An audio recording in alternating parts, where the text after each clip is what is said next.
சரி, இன்றைக்கு உங்கள் மத்தியிலே நான் பகிர்ந்து கொள்ளக்கூடிய செய்தி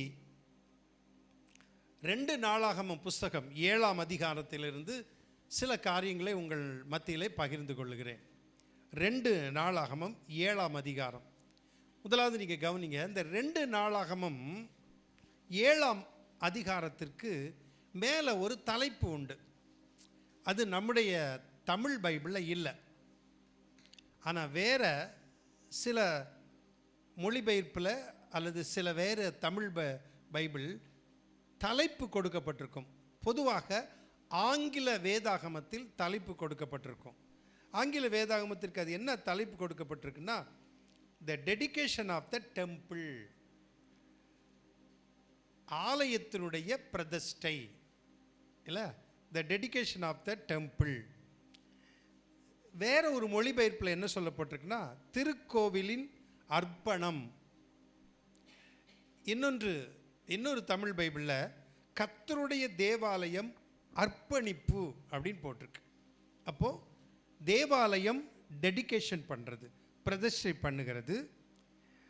கர்த்தருடைய அந்த கட்டப்பட்ட சாலமோன் ஆலயம் அர்ப்பணம் செய்யப்பட்டது. கர்த்தருடைய தேவனுடைய ஆலயம் அர்ப்பணிக்கப்பட்டது, டெடிகேஷன். இதுதான் அதனுடைய தலைப்பு 7ஆம் அதிகாரத்தில். அது கிட்டத்தட்ட 2 பிரிவாக இருக்கும். சரி, நான் 7ஆம் அதிகாரம் 12லேருந்து தான் நம்ம பார்க்க போகிறோம். ஆனால் 10ஆம் வசனத்தை ஒருத்தர் வாசிக்கும்படி அன்போடு கேட்டுக்கொள்கிறேன். வாசிப்போம் தங்கச்சி, வாசிப்போம். 7ஆம் மாதத்தின் 23ஆம் தேதியிலே. பார்த்தீங்களா, பைபிள் மாதம், வருஷம், மாதம் இல்லை, நாள், வாரம், டேட்டெல்லாம் போட்டிருக்கு. பார்த்தீங்களா, பைபிள் ஒரு சரித்திர புத்தகம். பைபிள் ஒரு சத்திய புத்தகம், சத்தியங்கள் அடங்கிய புத்தகம். பைபிள் உண்மையை சொல்லுகிறது, நடந்ததை நடந்ததாக எழுதி வைத்திருக்கிறது பரிசுத்த வேதம், கட்டுக்கதை அல்ல. என்ன அழகா சொல்லப்பட்டிருக்கு, வாசிப்போம். 7ஆம் மாதத்தின் 23ஆம் தேதியிலே தங்கள் கூடாரங்களுக்கு போக. அப்ப அது வரைக்கும் என்ன நடந்தது? நான் இப்ப தலைப்பு சொன்னேனே, ஆலயத்தினுடைய சாலமோன் கட்டின தேவனுடைய ஆலயத்தின் பிரதிஷ்டை நடந்தது. பண்டிகை கொண்டாடப்பட்டது, பலிகள் செலுத்தப்பட்டது. நீங்க அந்த முன்பகுதிகளில் படிச்சோன்னா தெரியும். பலிகள் செலுத்தப்பட்டது, தேவனுடைய பிரசன்னம் தேவனுடைய ஆலயத்தில் வந்தது. ஆசாரிகள் கூட நிற்க கூடாத அளவுக்கு கர்த்தருடைய பிரசன்னம் இருந்தது. அப்போ பலிகள் செலுத்தப்பட்டது, பண்டிகைகள் கொண்டாடப்பட்டது, சந்தோஷப்பட்டார்கள் ஜனங்கள். இப்போ முடிஞ்சிருச்சு. நமக்கு ஆண்டு விழா வருஷத்துக்கு ஒரு தடவை நடக்கும் இல்லையா?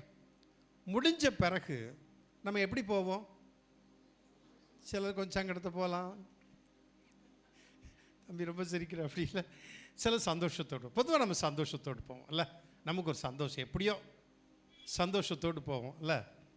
அதே போல் இதெல்லாம் முடிஞ்சிருச்சு. இது ஆலய பிரதிஷ்டை முடிஞ்சோடனே வசனம் சொல்லுகிறது, வாசிக்க, தங்கள் வீட்டுக்குன்னு வச்சுக்கிங்களா, கூடாரம். அது கூடாரத்தில் தான் வசிச்சாங்க இல்லையா அவங்கெல்லாம்.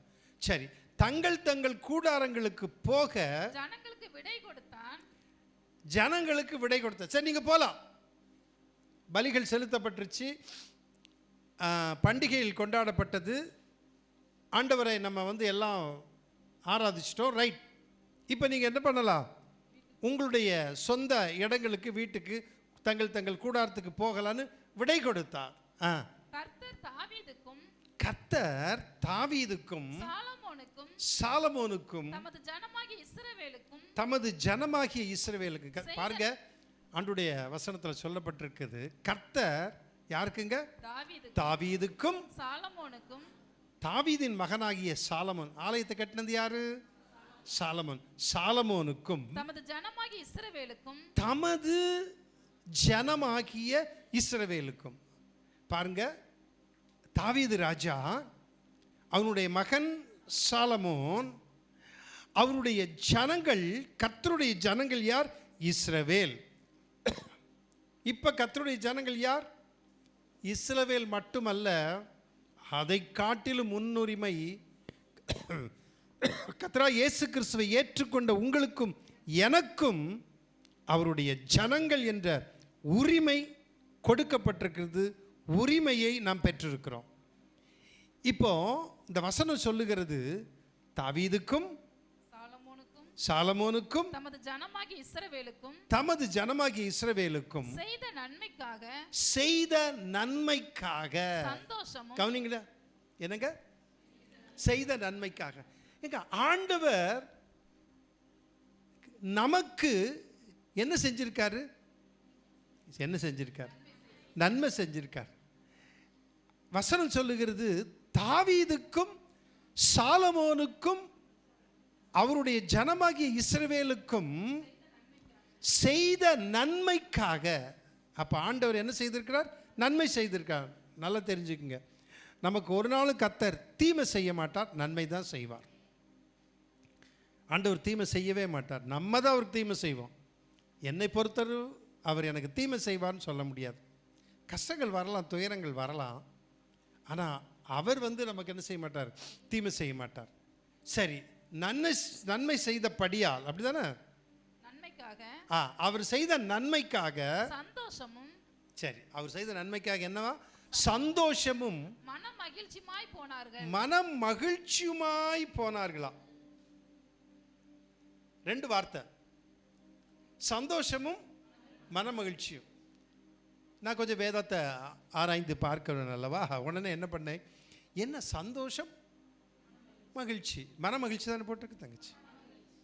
ரெண்டு போட்டிருக்கே, என்ன ரெண்டு கிட்டத்தட்ட ஒரே மாதிரி தான், இல்லை ஓரளவுக்கு ஒரே மாதிரி தானே. ஆனால் ஹீப்ருவில் பார்த்தேன். ஹீப்ருவில் பார்க்கும் பொழுது அது சாமேக் அப்படிங்கிற ஹீப்ரு வேர்டு சந்தோஷத்துக்கு கிளாடு அப்படிங்கிற வார்த்தை இங்கிலீஷில் கிளாடு. ஆனால் சந்தோஷம் அடுத்தது என்னது? மன மகிழ்ச்சிக்கு என்ன போட்டிருக்குன்னா மெரி. ஹீப்ரு டோபே, குட் அப்படின்னா அதனுடைய அர்த்தம் என்ன? டோபே அப்படின்னா குட், பெஸ்ட், வெல்த், பியூட்டிஃபுல்லா. இந்த மெரி அப்படிங்கிறது உங்களுக்கு கேள்விப்பட்டிருப்பீங்க. எங்கே கேள்விப்பட்டீங்க சொல்லுங்க பார்ப்போம். மெரி, சிலர் மேரி மேரி மேரி இல்லை, மெரி கிறிஸ்மஸ், MERRY, மெரி அப்படிங்கிறது ரெண்டு வார்த்தை ஆங்கிலத்தில் போட்டிருக்கு. இவங்க எப்படி போனாங்களாம்? கிளாடா இல்லை, சந்தோஷமாய் மனமகிழ்ச்சி அப்படிங்கும்போது குட், பெஸ்ட், வெல்த், பியூட்டிஃபுல். அப்போ அவங்க சந்தோஷமாகவும் ஆரோக்கியத்தோடும் நல்லா அழகாக போனாங்களாம். ஆமென். எப்படி போனாங்க? நான் சொல்கிற புரியுதா? இல்லை, புரிஞ்சது மாதிரி இருக்கு, கொஞ்சம் புரியலையோ? ரெண்டு வார்த்தை, கிளாட், மெரி அப்படிங்கிற வார்த்தை. அப்போ சந்தோஷத்தோடும் மன மகிழ்ச்சியோடும் அவர்கள் என்ன செய்தார்கள்? போனார்கள். அவ்வளோதானே? ஆமாம். யாருக்கு? அந்த இஸ்ரவேல் மக்கள் வீட்டுக்கு போக விடை கொடுத்த உடனே அப்படி போனாங்க அப்படின்னு பைபிள் சொல்லுது. சரி, இப்போ நம்ம செய்தியை பார்க்கறது என்ன அப்படின்னா, 7ஆம் அதிகாரத்தில் 12ஆம் வசனத்திலிருந்து சில வசனத்தை பார்க்க போகிறோம். இந்த 12ஆம் வசனத்தில் இப்போ வாசிக்க கேட்டோம், கர்த்தர் இரவிலே சாலமோனுக்கு தரிசனமாகி. இது 2ஆம் தரிசனம். சொல்லுங்க. செகண்ட் ஒரு விஷன் ஆண்டவர் கொடுக்கிறார், தரிசனத்தை கொடுக்கிறார். ஆண்டவர் the Lord appears to Solomon second time. இந்த செகண்ட் டைம் தரிசனத்தில் கர்த்தர் இரவிலே சாலமோனுக்கு தரிசனமாகி, நான் உன் விண்ணப்பத்தை கேட்டு இந்த ஸ்தலத்தை எனக்கு பலியிடும் ஆலயமாக தெரிந்து கொண்டேன் அப்படின்னு சொல்றார் கர்த்தர். செகண்ட் முறை, 2வது தரிசனத்தில் இரவிலே கர்த்தர் சாலமோனுக்கு தரிசனமாகி கர்த்தர் சொல்றாரு, எதை? சாலமோன் கட்டின அந்த ஆலயத்தை. சாலமோன் கட்டின ஆலயம் மிக விசேஷமான ஒரு ஆலயம் இல்லை? அந்த ஆலயத்தை ஆண்டவர் கர்த்தர் தரிசனமாகி சொல்லுகிறார். கர்த்தர் இரவிலே சாலமோனுக்கு தரிசனமாகி, நான் உன் விண்ணப்பத்தை கேட்டேன் சொல்றார். சாலமோன், நான் உன் விண்ணப்பத்தை கேட்டேன், இந்த ஸ்தலத்தை எனக்கு பலியிடும் ஆலயமாக தெரிந்து கொண்டேன் அப்படிங்கிறார். அப்படின்னா சாலமோன் கட்டின தேவனுடைய ஆலயத்தை கர்த்தர் தெரிந்து கொண்டார். எதற்காக தெரிந்து கொண்டார்? அவர் பலியிடும் ஸ்தலமாக. பலி என்று சொன்னாலே அது ஒரு ஆராதனை தான் இல்லை? அப்போ கர்த்தர் சொல்றாரு, நான் இந்த ஸ்தலத்தை தெரிந்து கொண்டேன். தெரிந்து கொள்ளப்பட்ட ஸ்தலம் சாலமோன் கட்டின தேவனுடைய ஆலயம். Price the Lord. அது நம்ம புரிந்து கொள்ள வேண்டும். கர்த்தர் சொல்றாரு, இந்த ஸ்தலத்தை நான் தெரிந்து கொண்டேன். எதுக்காக? எனக்கு பலியிடும் ஆலயமாக. எனக்கு இந்த ஸ்தலத்தை எனக்கு பலியிடும் ஆலயமாக தெரிந்து கொண்டேன். அன்பானவர்களே, ஆலயம் என்பது தேவன் தெரிந்து கொள்ளும் இடம். எந்த ஆலயமாக இருந்தாலும் சரி, தேவனுடைய பிள்ளைகளுடைய ஆலயம், கிறிஸ்டின் சர்ச், எந்த சர்ச்சாக இருந்தாலும் சரி, நான் சொல்கிறது புரோட்டஸ்டன்ட்டில் உள்ளது, ஆண்டவரை மட்டும் ஆராதிக்கிற அந்த ஆலயத்தை ஆண்டவர் என்ன செய்கிறாரு? அங்கே சண்டை இருக்கலாம், பிரச்சனை இருக்கலாம், சில ஆலயங்களை பற்றியெல்லாம் சொல்லுவாங்க. எங்கிட்டே பலர் பல விதமாக அந்த ஆலயம் அப்படி எல்லா பிரச்சனையெல்லாம் சொல்லுவாங்க. அதெல்லாம் ஒரு பக்கம் இருக்கட்டு. அந்த ஆலயம் என்னங்க? கர்த்தர் தெரிந்து கொண்ட இடம். ஆமென். ஆலயம். அதை நம்ம புரிந்து கொள்ள வேண்டும். கர்த்தர் தெரிந்து கொண்ட ஆலயம். ஏன் இதில் நான் இந்த ஸ்தலத்தை எனக்கு பலியிடும் ஆலயமாக தெரிந்து கொண்டேன்? அப்போ சாலமோன் கட்டின தேவ ஆலயம், தேவனுடைய ஆலயம், தேவனால் தெரிந்து கொள்ளப்பட்ட ஒரு இடம், ஸ்தலம். தேவனை ஆராதிக்கும்படி தெரிந்து கொள்ளப்பட்ட இடம், தேவனுக்கு பலி செலுத்தும்படி தெரிந்து கொள்ளப்பட்ட ஒரு இடம். ஆமென். சாலமோன் ஆலயம் மட்டுமல்ல, எங்கெங்கு கர்த்தருடைய நாமத்தை தொழுது கொள்ளக்கூடிய இடம் இருக்கிறதோ அங்கெல்லாம் ஆண்டவர் அந்த ஆலயத்தை தெரிந்து கொள்ளுகிறார். நான் நீங்கள் கூடியிருக்கிற இந்த ஆலயத்தையும் கர்த்தர் தெரிந்து கொண்டிருக்கிறார். ஆமென். ரைட். ரெண்டாவது, முதல்ல என்ன? தெரிந்து கொள்ளப்பட்ட ஆலயம், கர்த்தர் தெரிந்து கொள்ளப்பட்ட இடம், ஆலயம். ரைட். இரண்டாவது, 2 நாளாகமம் 7:13 14 வசனம் வரைக்கும் வாசிப்போம். நான் மழை இல்லாதபடிக்கு, நான் மழை இல்லாதபடி, நல்லா கவனிங்க, இந்த வசனத்தை கொஞ்சம் கவனிக்கணும். இப்போ நான் மழை இல்லாதபடிக்கு வானத்தை அடைத்து, எப்படிங்க? கர்த்தருடைய வார்த்தைல, நான் மழை இல்லாதபடிக்கு வானத்தை அடைத்து அல்லது தேசத்தை அழிக்க வெட்டுக்கிளிகளுக்கு கட்டளையிட்டு, ஒன்றும் மழை இல்லாதபடி வானத்தை அடைத்து. இரண்டாவது, தேசத்தை அழிக்கும்படிக்கு வெட்டுக்கிளிகளுக்கு கட்டளை கொடுத்து, அல்லது என் ஜனத்துக்குள் கொள்ளை நோயை அனுப்பும் போது, கொரோனா மாதிரி இல்ல, கொள்ளை நோயை அனுப்பும் போது, இப்படி நான் அப்படி அனுப்பும் போது, அப்புறம் சொல்றாரு, அனுப்பும் போது என் நாமம் தரிக்கப்பட்ட, என் நாமம் தரிக்கப்பட்ட, அவருடைய பெயரை சூட்டி இருக்கிற, அவருடைய பெயரை அணிந்திருக்கிற, இல்ல,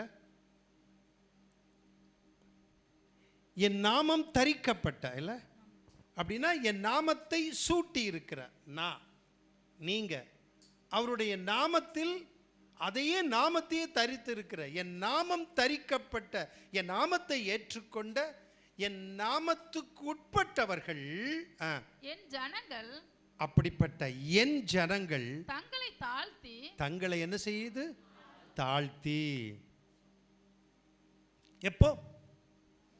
மழையை அடைக்கும் பொழுது, வெட்டுக்கிளியை அனுப்பும் பொழுது, கொள்ளை நோயை அனுப்பும் பொழுது, என் நாமம் தரிக்கப்பட்ட ஜனங்கள் தங்களை என்ன செய்யணுமா? தாழ்த்தி ஜெபம் பண்ணி என் முகத்தை தேடி. யாருடைய முகத்தை தேடி? ஆண்டவருடைய முகத்தை நீங்கள் நானும் பார்க்க முடியுமா? முடியாதுதான். ஆனா முடியும். என்னங்க முடியாதுன்ட்டு முடியும்னு சொல்லி பிரசங்கத்தில் நல்லா நல்லா விளக்கெல்லாம் கொடுக்குறீங்க. இது என்ன பாஸ்டர் ஏற்றுக்க முடியும்? எப்படின்னா, என்ன ஆண்டோடைய முகத்தை பார்க்க முடியாது, உண்மைதான். ஆனால் அதே சமயத்தில் ஒரு வசனம் நான் அடிக்கடி உங்களுக்கு சொல்லுவேன் பார்த்தீங்களா? ஒரு சங்கீதம் 80ஆம் சங்கீதம் 19 வசனத்தை வாசிங்களா. சங்கீதம் 80:19. சேனைகளின் தேவனாகிய கர்த்தாவே, எங்களை திருப்பிக் கொண்டு வாரும். உமது முகத்தை பிரகாசிக்க பண்ணும். நில்லுங்க. உம்முடைய முகத்தை பார்க்க முடியுமா? என் நாமம் தரிக்கப்பட்ட என் ஜனங்கள் என் முகத்தை தேடி. அப்படின்னா நம்ம எந்த இடத்துல அவருடைய நாமம் தரிக்கப்பட்ட அவருடைய பிள்ளைகளாகிய நாம் தாழ்த்தி ஜெபம் பண்ணி ஆண்டவரை நோக்கி நான் பார்க்கிறேன் என்று சொல்லுகிறோமோ, அப்பொழுது அவருடைய முகத்துக்கு முன்பாக வருகிறோம், அவருடைய பிரசன்னத்துக்கு முன்பாக வருகிறோம். சரியா? சரி. இப்போ அவருடைய முகத்துக்கு முன்னால் வரும் பொழுது நடக்கிற சம்பவத்தை பாருங்க. என்னால் பார்க்க முடியல, உங்களால் பார்க்க முடியல. ஆனால் அவருக்கு முகத்துக்கு முன்பாக வந்துட்டோம், என் முகத்தை தேடி. அப்போ அந்த முகத்துக்கு முன்பாக வரும் பொழுது இந்த சங்கீதம் சொல்லுகிறது, உமது முகத்தை பிரகாசிக்க பண்ணும், அப்பொழுது உம்முடைய முகத்தை என்ன செய்யணும்? இது நான் உங்களுக்கு சொல்லியிருக்கேன். கான்டெம்பரரி அப்படிங்கிற ஆங்கில வேதாகமத்தினுடைய மொழிபெயர்ப்பு சொல்லுது, நான் வாசிக்கிறேன். Lord God all powerful make us strong again, smile on us and save us. அப்படின்னா உன்னுடைய முகத்தை பிரகாசிக்க பண்ணி, அப்படிதான் நம்ம தமிழில். அப்பொழுது உமது முகத்தை ஆண்டவர் முகத்தை பிரகாசிக்க பண்ணுறதுன்னு இருக்கு பார்த்தீங்களா? அது என்ன அப்படின்னா, உங்களை என்னையும் பார்த்து ஸ்மைல் பண்ணுறாராம். சொல்லுங்க, என்ன பண்ணுறாரு? நம்ம சிரிப்போமா? இப்போ யாராவது புதுசாக வர்றாங்கன்னு வச்சுக்கோங்களேன், நம்ம சர்ச்சை தேடி வர்றாங்க, புதுசாக வர்றாங்க, ஒரு 10 பேர் வர்றாங்க, எங்கேயோ கேள்விப்பட்டு வர்றாங்க. நம்ம என்ன பண்ணுவோம்? வந்திருக்காங்களா?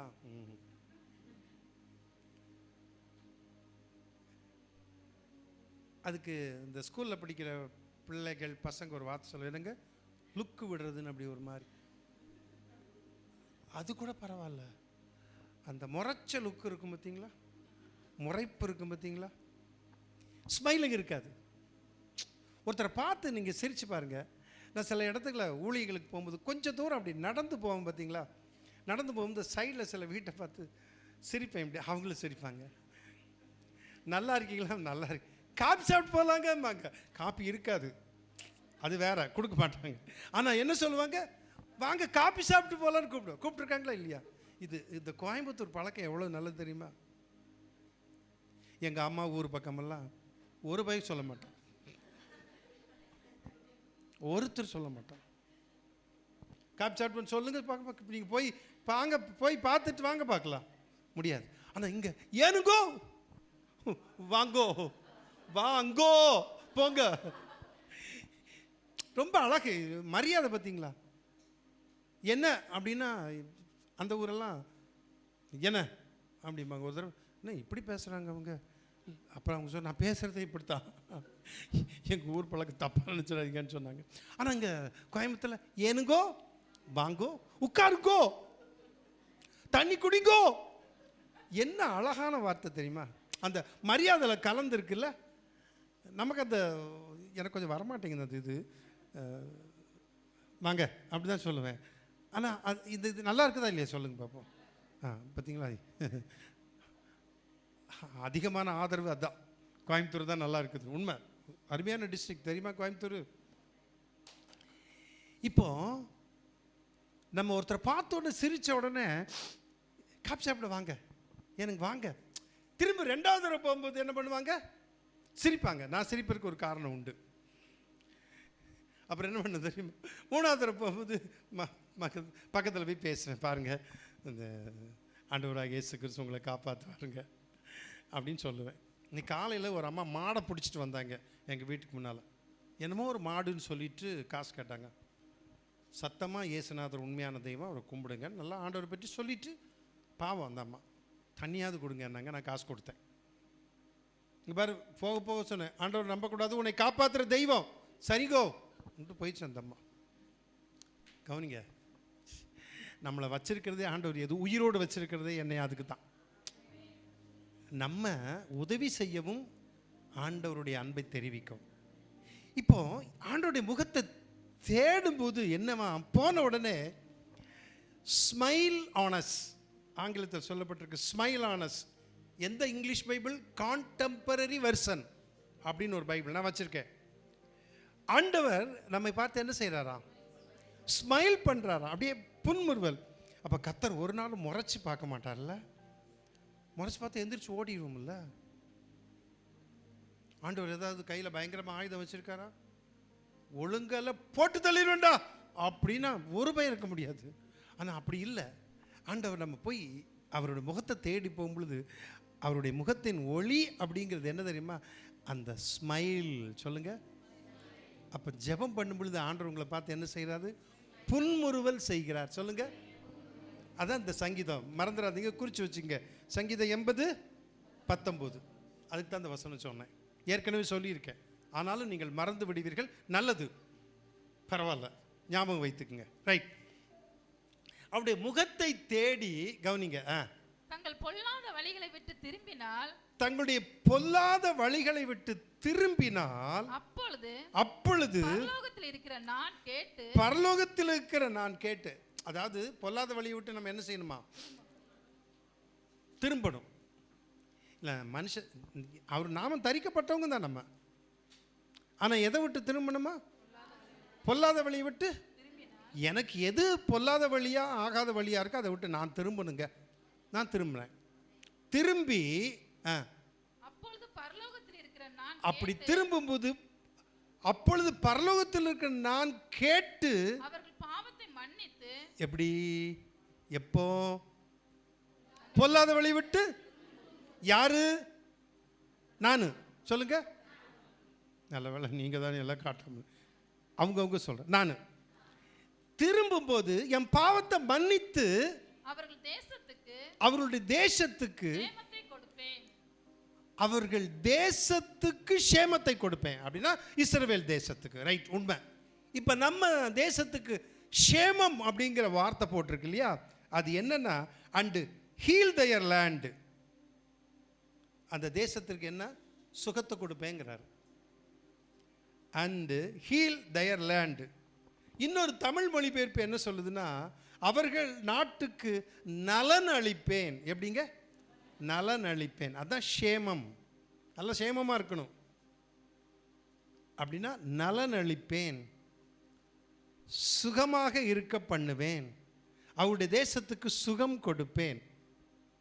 புரியுதா? ஆண்டவர் வெளிப்படுத்தி சொல்லுகிறது. சொல்லிட்டு எங்க? எருசலேம் தேவாலயம். நேற்றுக்கு இந்த பகுதியை படிக்கும்போது ரொம்ப எனக்கு நல்லா இருந்துச்சு. ஆண்டவருடைய ஆலயத்தினுடைய தன்மைகள் பாருங்கன்னு. அதுக்கெல்லாம் முன்னால் படிக்கும் பொழுது வாசிக்கும் பொழுதே ஆண்டவருடைய பிரசன்னம் வரும். அப்படி இருக்கும். இந்த 7ஆம் அதிகாரம் வீட்டில் போய் சும்மா கொஞ்சம் படித்து பாருங்கள், ஃப்ரீயாக இருக்கும் போது. சரி, சேமத்தை கொடுப்பேன், ஹீல் தயர் லேண்ட், அவள் நாட்டுக்கள் நலன் அளிப்பேன். ரைட். அடுத்தது 15ஆம் வசனம். இந்த ஸ்தலத்திலே செய்யப்படும் ஜெபத்திற்கு இப்ப சொல்றாரு, எந்த ஸ்தலத்திலே? இந்த தேவனுடைய ஆலயத்திலே, சாலமோன் கட்டின இந்த ஆலயத்திலே, நான் தெரிந்து கொண்ட இந்த ஆலயத்திலே செய்யப்படும் ஜெபத்திற்கு, பிரேயருக்கு இல்ல, ஜெபத்திற்கு என் கண்கள் திறந்தவைகளும், என் கண்கள் திறந்தவைகளும். ஆமென். Praise the Lord. எப்படிங்க என் கண்கள் திறந்தவைகளும்? எங்க? இந்த ஸ்தலத்தில் செய்யப்படும் ஜெபத்திற்கு என் கண்கள் திறந்தவைகளும். ஏற்கனவே என்ன பார்த்தோம்? அவருடைய முகத்தை தேடும்போது சேமத்தை கொடுப்பேங்கிறார், சுகத்தை கொடுப்பேங்கிறார். இல்லைங்க, நம்ம சிலர் கத்தரை குறை சொல்லுவாங்க. அது என்னங்க, நான் எவ்வளோ ஜெபம் பண்ணி பார்த்துட்டேன். ஆண்டவர் ஒரு முறை பார்த்தா போதும், அற்புதம் நடக்குங்க.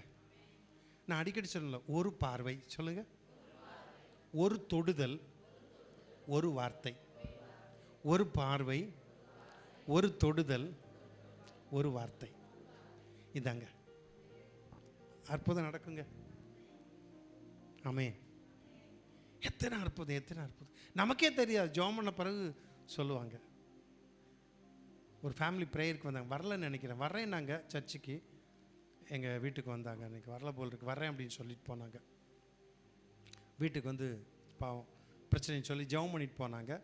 உடனே வரணுன்னாங்க. வாங்கன்ட்டு முன்ன பின்ன தெரியும். எப்படிங்க என் நம்பர் தெரியும்னா, உங்கள் கேலண்டர் பார்த்து. எப்படிங்க? ஒருத்தர் கொடுத்தாங்க, யாருன்னு தெரியாது. நம்ம சர்ச்சில் உள்ளவங்க யாரோ கொடுத்துருக்காங்க. இந்த வருஷம் கேலண்டரு கொடுத்தவங்களை கர்த்தர் ஆசீர்வதிப்பாராக. ஆமென். யாருன்னு தெரியல எனக்கு. அவங்க சொன்னாங்க, தெரியாது எனக்கு அவங்கள, கோயம்புத்தூர்லேருந்து வந்திருக்கேன்னாங்க. ஞானசரெலாம் எடுத்துட்டேன் அப்படின்னாங்க. பாரத்தோடு ஜெபம் பண்ணி அனுப்பியிருக்கேன். இன்றைக்கி வரேன்னாங்க, வரல. அப்போ ஆண்டவருடைய முகத்துக்கு நேராக நம்ம தேவாலயத்தில் வர்றோன்னு நினச்சிட்டு வாங்க. பாஸ்டரை முகத்தை பார்க்கறது, கர்த்தருடைய வார்த்தை மட்டும் நீங்கள் கேட்குறீங்க. யாருடைய முகத்தை பார்க்க வர்றோம்? கர்த்தருடைய முகத்தை பார்க்க வர்றோம். அவருடைய முகத்தின் ஒளி, அவருடைய ஸ்மைல், அந்த சிரிப்பு இருக்குது பார்த்தீங்களா, அந்த சிரிப்பை பார்க்க வர்றோம். ஆண்டோடைய சிரிப்பை பார்க்க வர்றோம். அப்படின்னா அவருடைய அந்த சிரிப்பிலிருந்து வர்ற ஒளி எனக்குள்ள வருது. சரி, இந்த ஸ்தலத்தில் செய்யப்படும் ஜெபத்திற்கு என் கண்கள் திறந்தவைகளும், இங்க செய்யப்படும் ஜெபத்திற்கு என் கண்கள் திறந்தவைகளும். எப்படி இருக்குது? என் கண்கள் திறந்து இருக்குது ஜெபத்திற்கு. அப்ப ஆண்டவர் பார்க்காம இருக்கிறதல்ல. கர்த்தரனை பார்க்கணும், ஆண்டவரே நீ பாரும், பார்க்க மாட்டேங்கிறீர், அப்படி அல்ல. பார்ப்பார். ஆண்டவரை தேடி வருகிறவர்களை கர்த்தர் பார்ப்பார். அன்னாள் போனால அழுது தன் இருதயத்தை ஊற்றிட்டா. ஊற்றினால்னு போட்டிருக்கு. கர்த்தர் என்ன செய்தார்? பார்த்தார். ஆகார் கதர்றா. அப்ப ஆண்டவர் ஆகாரை பார்க்கிறார். உடனே ஆகார் ஆண்டவருக்கு ஒரு பேர் வைக்கிறார். நீர் என்னை காண்கிறதேன், பார்க்கிற தேவன். என் கண்கள் திறந்தவைகளும் என் செவிகள் கவனிக்கிறவைகளுமாயிருக்கும். செவி எப்படிதான் கவனிக்குதான். என் கண்கள் திறந்தவைகளும் என் செவிகள் கவனிக்கிறவர்களுமாயிருக்கும். செவி கவனிக்கும். சிலர் பேசும்போது பார்த்துருக்கீங்களா? ஐயோ நான் போனேனுங்களா, விழுந்துட்டேனுங்க. அப்புறங்க சிலர் ஃபோனை வச்சுக்கிட்டேன் பேசிகிட்டு இருப்பாங்க. எனக்கு அடிக்கடி ஒரு பாஸ்டர் ஃபோன் பண்ணுவார். பாஸ்டர் நீங்கள் எங்கிட்ட பேசுகிறீங்களா? நீங்கள் அங்கே ஒருத்தர் யார்கிட்டயோ பேசிகிட்டு இருக்கீங்க, ஃபோன் பேசிட்டு. டேய் நான் எத்தனை தடவை உனக்கு சொன்னேன்? பாஸ்டர் என்னையும் சொல்கிறீங்களா அங்கேயும் சொல்கிறீங்களா? நம்ம இந்த இதுக்கு வந்தார் செமினாருக்கு, அவரு தான் கூட்டிகிட்டு வந்தார். லேட்டாக வருவான்னு சத்தம் போட்டேன்னு. இப்படியே பாஸ்டர் நீங்கள் சாரி பாஸ்டர், உங்கள் சொன்னால் கேட்கவே மாட்டேங்க. அவன் கேட்குறதுக்கிட்ட அவன்கிட்ட பேசி முடிச்சுட்டு என்கிட்ட பேசுங்க. ஸோ 2 பேர்கிட்ட பேசுவாங்க. அன்னைக்கு ஒரு பாஸ்டர், அவர் கொஞ்சம் ரொம்ப பிஸி தான், வெளிநாடெல்லாம் நிறைய போகிறது, ரொம்ப க்ளோஸ் ஃப்ரெண்டு. 2 ஃபோனில் பேசிகிட்டு இருக்கார். இங்கே ஒன்று இங்கே ஒன்று. உண்மையா 2 பேர்கிட்ட பேசுகிறீங்களா? இல்லை, இவர் ஒரு விதமாக போகும், அது ஒரு விதமாக போகும். இப்போ நம்ம ஒருத்தர் பேசும் பொழுது அதை என்ன செய்யணும்? எப்படி? கூர்ந்து கவனித்து அவங்களுடைய பிரச்சனையை கேட்கணும். சொல்லுங்கள், போய் விழுந்து மண்டையில் அடிபட்டுருச்சுங்க அப்படிங்களா? என்ன சொன்னீங்க? இல்லை மனுஷன் இப்படி தான் பேசுவான். இல்லை உண்மை தானே நான் சொல்கிறது? யாரோ கரெக்டுன்ற மாதிரி சொன்னாங்க. அப்படி அதாவது கேட்கறது இல்லை. நம்முடைய ஆண்டவர் அப்படி ஒரு வேளை கேட்டார்னா உங்களுக்கு என்ன வரும்? என்ன பதில் பாருங்க. என்ன ஆண்டவரையும் கோபம், ஒரு வேளை நான் கொன்னே போடுவேன்னு சொல்லியிருப்பீங்க. நல்ல வேளை தப்பிச்சிட்டேன். ஓகே பாருங்க. அப்போ நிறைய பேருக்கு உடனே ஸ்பீடாக கோபம் வருங்கிறீங்க. உங்களுக்கு கோபம் வரக்கூடாதுன்னு ஆண்டவர் என்ன பண்ணுறாரு தெரியும் உங்களை பற்றி. திடீர்னு கோபம் வந்து மோசே என்ன பண்ணாங்க? இஸ்ரவேல் ஜனங்கள் என்ன கல் எடுத்து இப்படி இப்படி போடுறாங்க. மோசே என்ன அப்படி போட்டு பிடிக்கிறாங்க. மோசே, ஆண்டவரே இந்த ஜனங்கள் என்ன ஆண்டவர், நான் என்ன ஆண்டவரே செய்வேன், பாவம். கல்லை போட்டு இப்படி தூக்கி போடுறாங்க.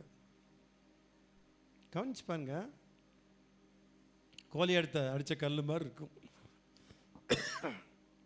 ஆண்டவர் என்ன செய்கிறாரா? கண்கள் திறந்தவைகளும் செவிகள். இப்போ சொல்லும் பொழுது, ஒரு மனுஷன் பேசும் பொழுது நம்ம கவனிக்கிறோம்ல, அப்படிங்களா? இடையில நம்ம பேசிட்டு கவலைப்படாதீங்க, ஜோம் பண்ணும்போது மாறிடும், எனக்கு வாழ்கிறதுக்கே பிடிக்கலைங்க அப்படிலாம் சொல்லாதீங்க, ஆண்டவர் மாற்றுவார் அப்படின்னு இதெல்லாம் கேட்டுட்டு அவங்க கேட்டுறதெல்லாம் வச்சுட்டு அதில் ஒரு ஜெபத்தை உருவாக்கி நம்ம ஜெபம் பண்ணணும். அதுதான் ப்ரேயர் ரிக்வஸ்டே. அதுதான் நான் சொல்கிற, புரியுதா? இது ஒரு ஊழியக்காரனுக்கு, உங்களுக்கு, நமக்கு எல்லாத்துக்கும் தேவை. ஆண்டவர் பாருங்களேன், கர்த்தர் பாருங்க, கண்கள் திறந்தவைகளும் செவிகள் அப்படியே கவனிக்குதான் நம்ம ஒவ்வொரு வார்த்தையும். பில்லி சொன்ன வசனத்தை பார்த்தோம் பார்த்தீங்களா? கூப்பிட்றதுக்கு முந்தையே பதில் கொடுக்கிறவர். அப்போ நம்ம கூப்பிட்றதுக்கு முந்தையே கொடுக்கிறவர்னா, கூப்பிடும்போது நம்ம ஜெபிக்கும் பொழுது அப்படியே கேட்குறார், கவனித்து கேட்குறார். இதை மறந்துடாதீங்க. மறக்க மாட்டீங்களா? கர்த்தர் நீங்கள் பேசுகிற பேச்சை, உங்களுடைய ஜெபத்தை கூர்ந்து கேட்கிறார், கவனிக்கிறார். ஆமென். எங்க? இந்த ஸ்தலத்திலே, ஆலயத்திலே, இந்த ஸ்தலத்திலே செய்யப்படும் ஜெபத்திற்கு என் கண்கள் திறந்தவைகளும் என் செவிகள் கவனிக்குமாய் இருக்கும். சரி, அடுத்தது 16வது வசனம். என் நாமம் இந்த ஆலயத்தில் என்றென்றைக்கும் இருக்கும்படி, என் நாமம் இந்த ஆலயத்தில் என்றைக்கும் இருக்கும்படி. என்றைக்குமா என்றென்றைக்குமா? என்றென்றைக்குமா? என்றென்றைக்கும் இருக்கும்படி நான் இதை தெரிந்து கொண்டு பரிசுத்தப்படுத்தினேன். என் நாமம் இந்த ஆலயத்தில் என்றென்றைக்கும் இருக்கும்படி இதை தெரிந்து கொண்டு பரிசுத்தப்படுத்தினேன். என் நாமம், என் நாமம். இதை நான் கொஞ்சம் பார்த்தேன். ஆண்டவருடைய நாமம் முத யாக்கோப் கேட்குறான், ஆண்டவரே உம்முடைய நாமம் என்ன? உனக்கு ஆசீர்வாதம் தானே வேணும்? ஆமாம், இந்தா ஆசீர்வாதம், போ. அப்புறம் மோசே கேட்குறான், ஆண்டவர் உம்முடைய நாமம் என்ன? அதா இருக்கிறேன்னு இருக்கிற சொன்னார் சொல்லி போ. இருக்கிற என்ன ஆண்டவரே, நான் சொன்னேன்னு சொல்லு போ. இருக்கிறவராக இருக்கிறேன், தம்மில் தாமே ஜீவன் உள்ளவராக இருக்கிறார், யாவே அனுப்பிட்டார். மனோவ கேட்குறான், ஆண்டவருடைய நாமம் என்ன?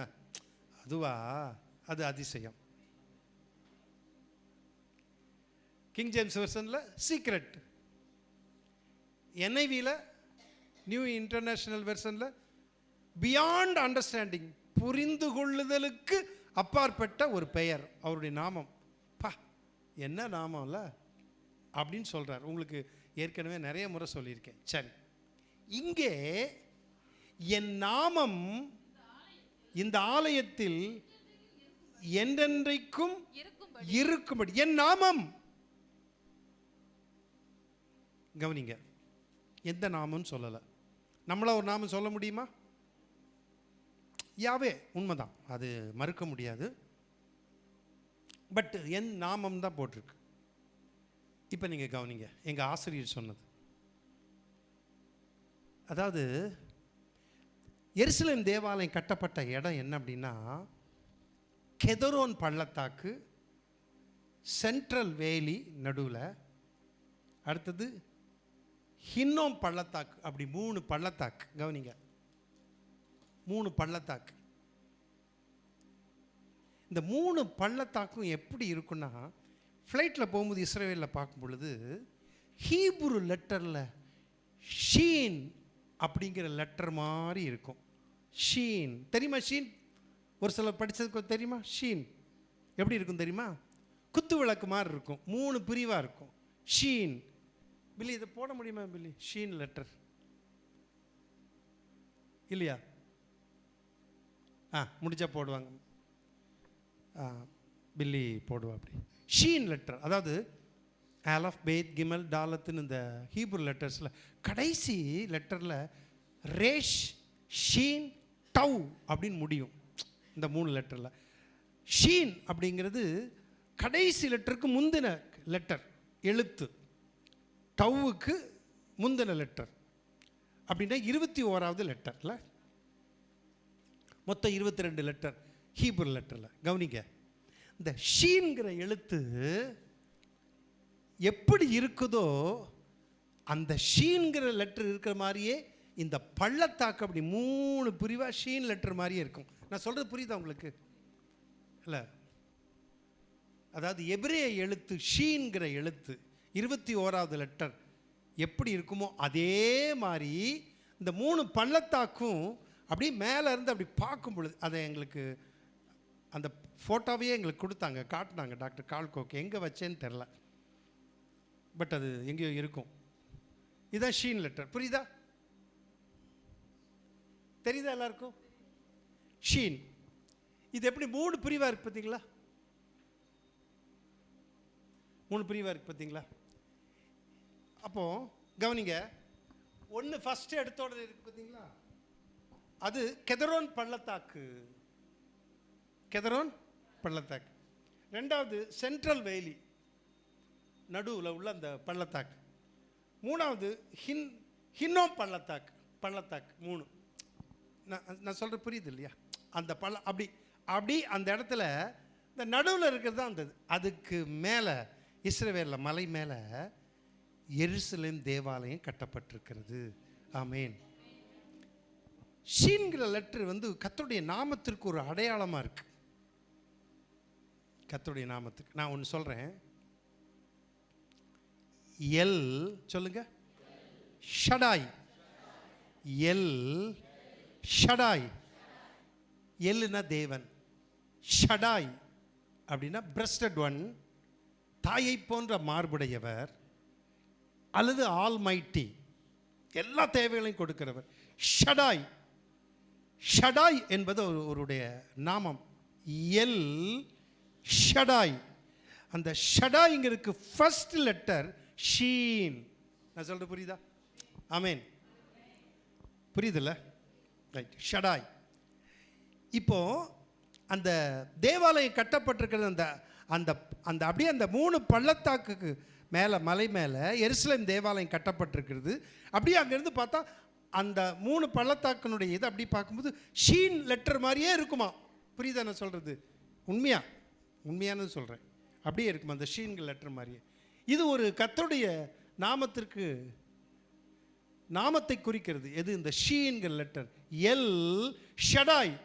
ஷடாய் ஆல்மைட்டி, பிரஸ்டட் ஒன், தாயை போன்ற மார்புடையவர், எல்லா தேவைகளை சந்திக்கிறவர், சர்வ வல்லவர். ஷடாய். ஷடாய்க்கு முதல்ல லெட்டர் என்ன? ஷீன். ஓகே. இப்போ ஆண்டவர் சொல்றாரு, என் நாமம் இந்த ஆலயத்தில் என்றைக்கும் இருக்கும்படி. ஆமென். அந்த ஷீன் லெட்டருக்கு மேலே தான், அந்த பள்ளத்தாக்கு மேலே தான் தேவனுடைய எருசலேம் தேவாலயம் இருக்கிறது. என் நாமம் எங்கே இருக்கும்? எப்பவுமே இருக்கும். அந்த எழுத்தே ஒரு நாமமாக இருக்குது. அது மட்டுமல்ல, அது ஒரு புறம். அது மட்டுமல்ல, ஆண்டவர் சொல்கிறாரு, என் பெயர் என்னுடைய நாமம் எப்பொழுது இங்கே என்ன செய்யும்? இருக்கும். ஆமென். Praise the Lord. கர்த்தருடைய நாமம் கர்த்தருடைய ஆலயத்துக்குள் இருக்கிறது. இது பள்ளத்தாக்கில் இருக்கக்கூடியது மட்டுமல்ல, அது ஒரு படமாக சித்தரிக்கப்பட்டிருக்கிறது உண்மை. ஆனால் கர்த்தருடைய நாமம், அவருடைய பெயர் கர்த்தருடைய ஆலயத்துக்குள் என்றென்றைக்கும் இருக்கிறது. ஆமென். என்னெல்லாம் இருக்குது? நான் தெரிந்து கொண்டேன், தேசத்துக்கு சுகம் தருவேன், என் கண்களும் என் காதுகளும், கண்கள் திறந்தவைகளும் காதுகள் கவனிக்கிறதுமாய் இருக்கிறது. அடுத்தது, என் நாமம் இந்த ஆலயத்தில் என்றென்றைக்கு இருக்கும்படி நான் இதை தெரிந்து கொண்டு பரிசுத்தமாக்கினேன், செப்பரேட் பண்ணேன், என் நாமம் இருக்கும்படி. கர்த்தருடைய ஆலயத்தில் கர்த்தருடைய நாமம் இருக்கிறது. சொல்லுங்க எல்லாரும். ஆமென். ஆண்டவருடைய ஆலயத்துக்குள் வரும் பொழுதே அவருடைய நாமம் இருக்கிறபடினால் அவருடைய பிரசன்னம் இருக்கிறது. நான் உங்களுக்கு சொன்னேன், நிறைய பேத்துக்கு பிரசன்னம் என்னன்னு தெரியாது. அதுக்கு தான் கொஞ்சம் ஹீப்ருலாம் படிக்கிறது. நான் சொல்கிறது உங்களுக்கு வேற ஒன்றும் இல்லை. பிரசன்னம் தமிழில் சமூகம் அல்ல, சமுகம். சொல்லுங்க. சமுகம். சமுகம். சமுகம். சமூகம்.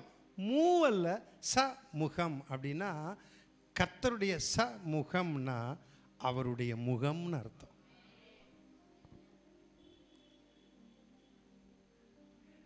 அவன் சொல்கிறான், யாக்கோபு இந்த இடத்துல கர்த்தர் மெய்யா இருக்கிறான்னு சொல்லி அங்கே ஒரு பேர் வைக்கிறான்ல, பெனியேல். பெனி ஃபேஸ். சொல்லுங்க. ஏல் தேவன். அப்படின்னா தேவனுடைய முகம்னு அர்த்தம் ஹீப்ருல. என் சமூகம் முன்னால் போகுதுன்னா என் முகம், என் பார்வையே முன்னால் இருக்குது, உங்களை பார்த்துட்டு தான் இருக்கேன். ஆமென். அப்போ கர்த்தருடைய நாமம் இருக்கிறது என்று சொன்னால் கர்த்தருடைய பெயர் அங்கே ஆலயத்தில் இருக்கிறபடினால் கர்த்தருடைய அளவில்லாத பிரசன்னம் இருக்கிறது. நான் சொல்லுகிறேன், ஆண்டவருடைய ஆலயத்துக்குள் வரும் பொழுதே சுகம் உண்டு, ஆரோக்கியம் உண்டு, விடுதலை உண்டு. நம்பிக்கையோடு வருகிறவர்களுக்கு இல்லை. சில வேளை நம்ம ஆலயத்தில் கொண்டு வந்து பிசாசு பிடிச்சவங்க அங்கேயே விழுந்துருவாங்கல்ல. நீங்கள் முதல் ரொம்ப நாள் உள்ளவங்களுக்கு தெரியும், உள்ளே வர முடியாதும்பாங்க இல்லை.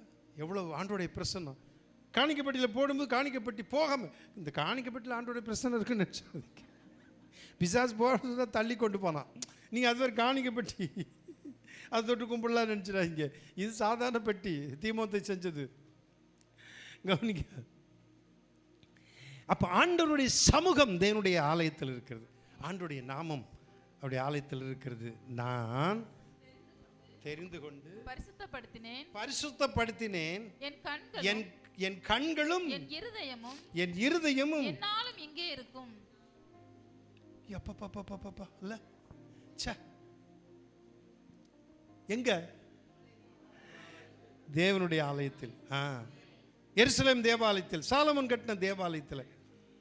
கண்ணு இருக்குது, பார்வை திறந்திருக்கு, காது கவனிக்கிறது இருக்குது. ஏற்கனவே சொல்லிட்டார். இப்போ என்ன இருக்குதா? என் இருதயம் இருக்கு, என் பேர் இருக்குது, என் இருதயம் இருக்கு. அப்படின்னா எல்லாமே இருக்குது தேவனுடைய ஆலயத்தில். சரிதானா?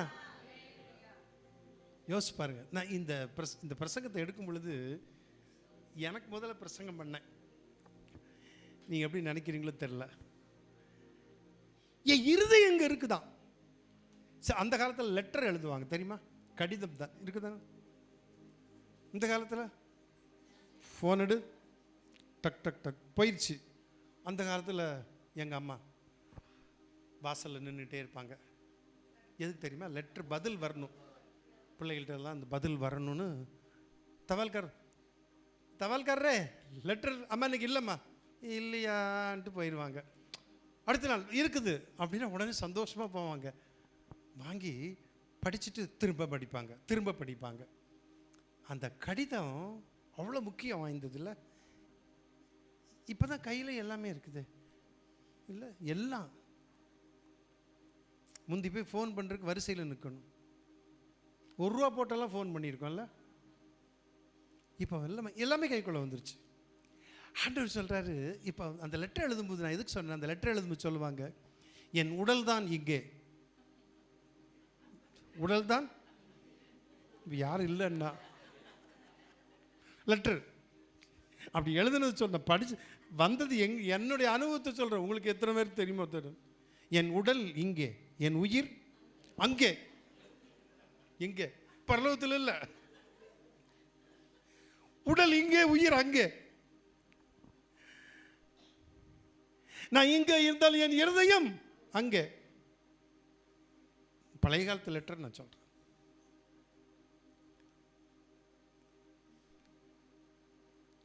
இப்போ ஆண்டவர் சொல்றாரு,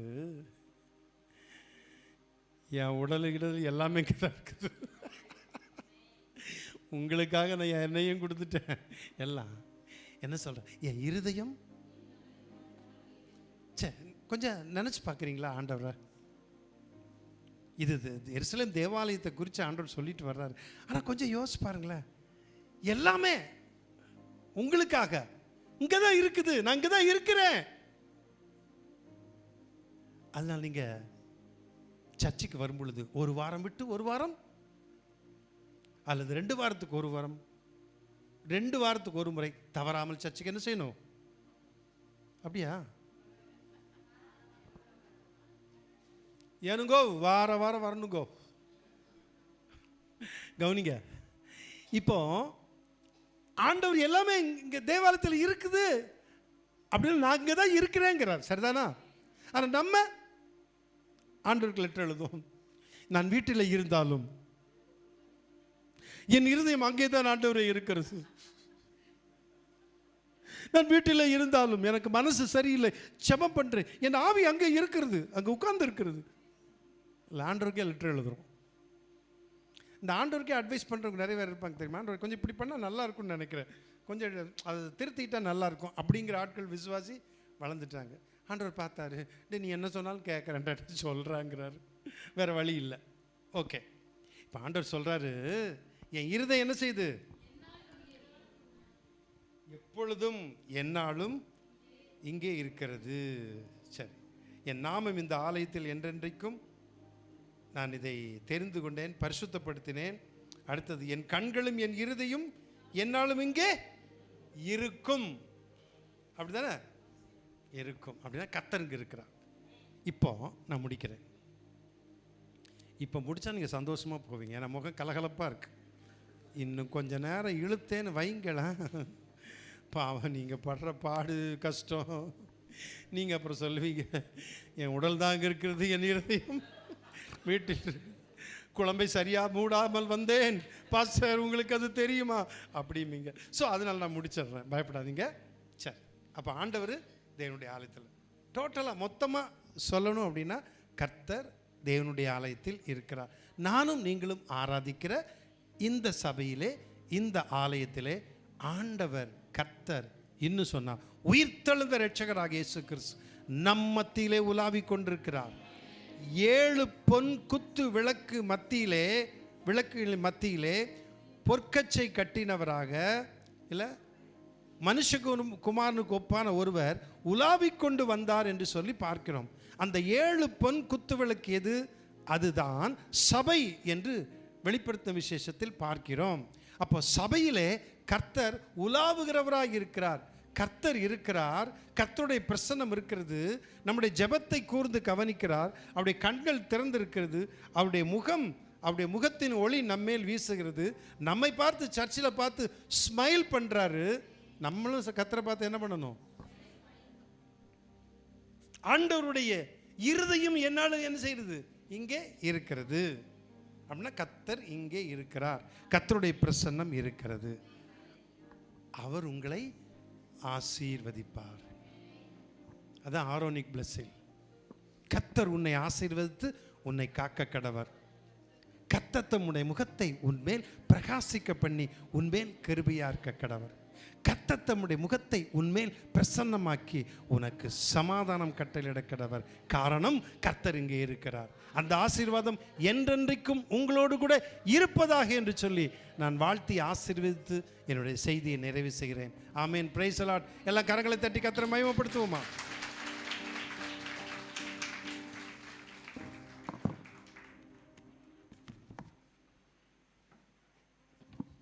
நாம் எழுந்து ஒரு பாடலை பாடும்போது கர்த்தருக்கு என்று காணிக்கை.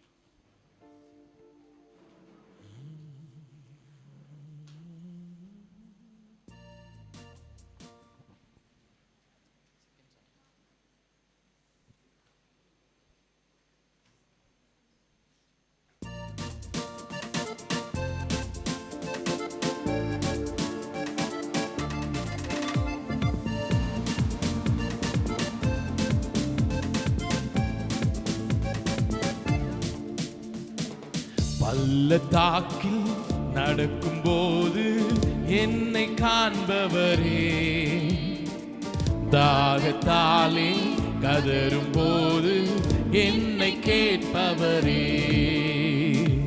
பள்ளத்தாக்கில் நடக்கும்போது என்னை காண்பவரே, தாகத்தாலே கதரும் போது என்னை கேட்பவரே. என்னக்கோ நீரென்ன துணையாளரே, தாகம் தீர்க்கும் ஜீவ தண்ணீரே. என்னக்கோ நீரெந்த துணையாளரே, தாகம் தீர்க்கும் ஜீவ தண்ணீரே. ஆவியானவரே, ஆவியானவரே, ஆவியானவரே, ஆவியானவரே.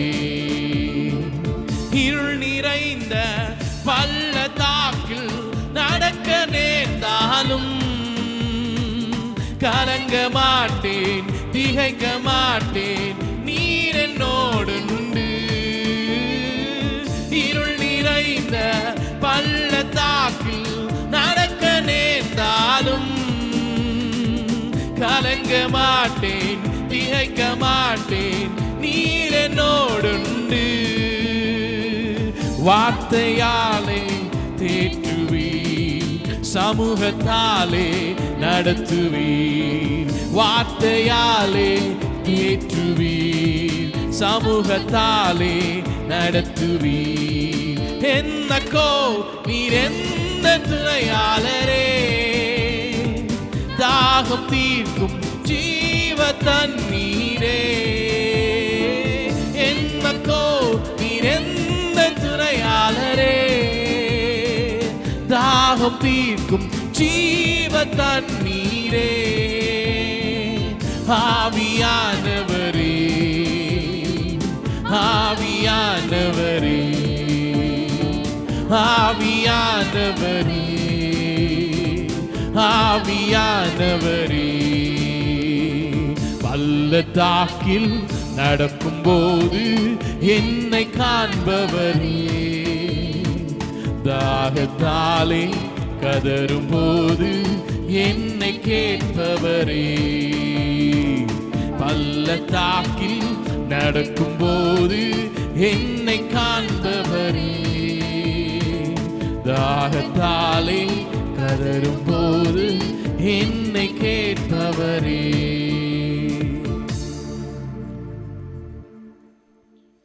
பரிசுத்தமுள்ள எங்கள் அன்பின் பிதாவே, இந்த ஆசீர்வதிக்கப்பட்ட மனமகிழ்ச்சியான நல்ல ஆராதனை நாளுக்காக நாங்கள் நன்றி செலுத்துகிறோம். கேட்ட செய்தியை மனதில் வைத்து கர்த்தருடைய ஆலயத்திலே, கர்த்தருடைய சபையிலே, ஜெப வீட்டிலே கர்த்தர் இருக்கிறார். கர்த்தருடைய பிரசன்னம் இருக்கிறது. அவருடைய கண்கள் திறந்தவைகளாக இருக்கிறது. அவருடைய செவிகள் கவனிக்கிறதா இருக்கிறது. அவருடைய இருதயமும் இருக்கிறது. அவருடைய முகத்தின் பிரசன்னம் இருக்கிறது என்பதெல்லாம் நாங்கள் பார்த்தோம். ஆமாண்டவரே, உம்முடைய நாமத்தில் கேட்கும் பொழுது தேசத்துக்கு சுகத்தை கொடுக்கிற தேவனாக இருக்கிறீர், விண்ணப்பத்தை கேட்கிற தேவனாக இருக்கிறீர். அப்படிப்பட்ட பரிசுத்தமான கர்த்தருடைய ஆலயத்துக்கு நாங்கள் தேடி வரும் பொழுது கர்த்தர் எங்களை பார்த்து புன்னகையோடு கூட ஆசீர்வதிக்கிறீர். அதற்காக துதிக்கிறோம், ஸ்தோத்திரிக்கிறோம். உம்முடைய பிள்ளைகள் கொடுத்த காணிக்கைகளுக்காக ஸ்தோத்திரம். கொடுத்த தசமமாக காணிக்கைகள், ஸ்தோத்திர காணிக்கைகள், பொருத்தனை காணிக்கைகள் எல்லாவற்றையும் கர்த்தர் அங்கீகரித்து ஆசீர்வதியும். இந்த காணிக்கைகளுக்குரிய பிரதிபலனை உம்முடைய பிள்ளைகளுக்கு நீர் நிறைவாய் கொடுங்கள், அப்பொழுது உங்களுக்கு கொடுக்கப்படும் என்று சொன்ன உம்முடைய வசனத்தின்படி, உம்முடைய வார்த்தையின்படி ஆபேலையும் அவனுடைய காணிக்கையும் அங்கீகரித்தது போல உம்முடைய பிள்ளைகளையும் இவர்கள் கொடுத்த காணிக்கைகளையும் கர்த்தர் அங்கீகரித்து இதற்குரிய பிரதிபலனை நிறைவாய் கொடுத்து ஆசீர்வதிப்பீராக. உம்முடைய பிள்ளைகள் சபையை விட்டு தங்களுடைய வீட்டுக்கு போகும் பொழுது சந்தோஷத்தோடு, சமாதானத்தோடு, மன நிறைவோடு, திருப்தியோடு போக கிருபைத்தார்.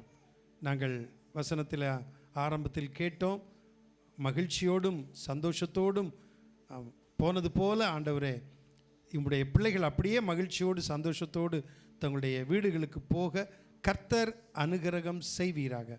இயேசு கிறிஸ்துவின் நாமத்தில் ஜெபிக்கிறேன் அன்பின் பிதாவே, ஆமேன். என் ஆத்துமாவே கர்த்தரை ஸ்தோத்திரி, என் முழு உள்ளமே அவருடைய பரிசுத்த நாமத்தை ஸ்தோத்திரி. என் ஆத்துமாவே கர்த்தரை ஸ்தோத்திரி, அவர் செய்த சகல உபகாரங்களையும் மறவாதே, ஆமேன். நம்முடைய கர்த்தராகிய இயேசு கிறிஸ்துவின் கிருபையும் பிதாவாகிய தேவனுடைய அன்பும் பரிசுத்த ஆவியானவருடைய ஐக்கியமும் சிநேகமும் வழிநடத்தலும் பாதுகாப்பும் நம் அனைவரோடு கூட இன்றுமென்றும் சதா காலங்களிலும் கர்த்தருடைய வருகை மட்டும் நிலைத்திருப்பதாக. ஆமேன், ஆமேன். எல்லாருக்கும் ஸ்தோத்திரம்.